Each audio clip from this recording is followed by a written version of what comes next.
আল্লাহ তুমি আমার গুনাহগার উম্মতকে বাঁচাও। এই দুনিয়ার বুকে রব্বুল আলামিন সব নবীকে একটা করে দাওয়া মুস্তাজাবা দিয়েছেন, মানে যে দোয়া করলে কবুল হয়ে যায় সাথে সাথেই। দুনিয়ার সব নবীরা ওই দোয়াটা দুনিয়ায় করে ফেলেছে।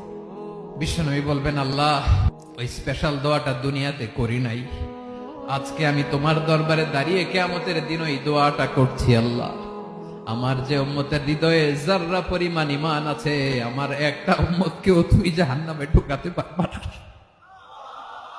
বিশ্বনবী পাগলের মতো একবার হাউজে কাউসারে যাবেন, একবার সিরাতে যাবেন, একবার পুলসিরাতের দিকে, একবার হাউজে কাউসারের দিকে পাগলের মতো দৌড়াতে থাকবেন, তার কোন গুনাহগার উম্মত যাতে জাহান্নামে ঢুকে না যায়। উম্মতি বিশ্বনবী আমার জন্য কাঁদবেন, আপনার জন্য কাঁদবেন, আমাদের জন্য সেদিন কেঁদে কেঁদে জাহান্নামের দরজায় দাঁড়িয়ে আমাদেরকে টেনে টেনে জান্নাতে ঢুকাবেন।